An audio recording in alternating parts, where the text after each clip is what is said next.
யோ நிறுத்தியா? கர்நாடிக் மியூசிக் வாசிக்கிற வாத்தியமா இது? எடுத்துட்டு போயா வெளியில. Shut your mouth, man. You won't go, man. I will smash your பானையா. Get out. என்னது கச்சேரி மேடையில எலக்ட்ரிக் கிட்டார் ட்ரம்ஸ் எல்லாம் இருக்கு? மிருதம் கோஷ்டி பான் ஓடாது. அவளே உனக்கு வாசிக்க சொன்னா சரி பண்ணிடுவா. அதனாலதான் ட்ரம் கோஷ்டி புக் பண்ணேன். அது சரி. அதனாலதான் தொழில் ரீதியா ட்ரம்ஸ் பெருசா இல்ல மிருதங்க பெருசான ரெண்டு பேத்துக்குள்ளேயும் சண்டை போல இருக்கு. ஆமா, இது ரெண்டு எப்படிங்க ஒத்து வரும்? அல்லவனுக்கு புல்லுமாயுதம் போய் ஜமாயி. என்னது? எதுக்கு இத்தனை பேர் ஓடுறாங்க? இவெல்லாம் பானுவோட ரசிகர்கள். வானுக்கு இத்தனை ரசிகர்களா? பங்கா கதை கோபாலா, பங்கா கதை.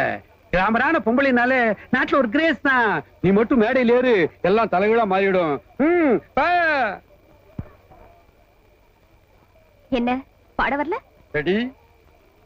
இருங்க ஒரு நிமிஷம், ஒரே நிமிஷம். நம்ம ரெண்டு பேர்த்துக்குள்ள ஒரு சின்ன ஒப்பந்தம். நான் விட்டு கொடுக்கணும் அதானே?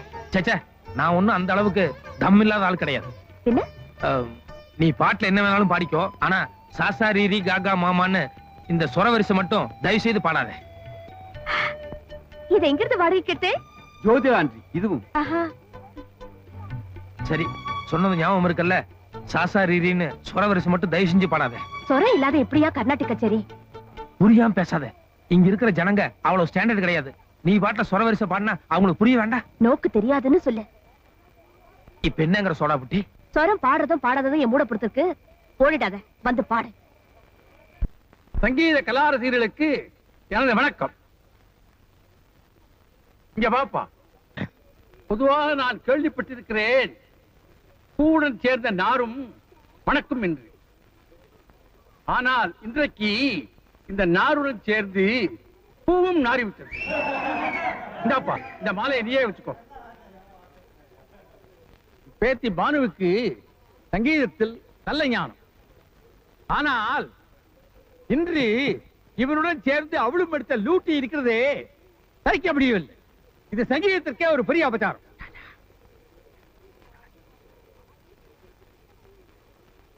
நல்ல வேலை, பேத்தி பானு இன்னைக்கு என் மானத்தை காப்பாத்திட்டான். தெரியாத ஆளோட போட்டி போடுறது தப்புன்னு நினைச்சு இன்னைக்கு போட்டியில இருந்து வாபஸ் வாங்கிட்டாளாம். கேள்வி ஞானத்தினாலே கோபாலன் எவ்வளவு நன்னா பாட முடியும்னு நீங்கள் தெரிஞ்சுக்கத்தான் கூட பாடினாளாம். மொத்தத்திலே அந்த அசடு சங்கீதத்தை விட இவனை ஒரு பெரிய மனிதனாக வச்சு இப்படி ஒரு தாக பண்ணி இருக்கான்.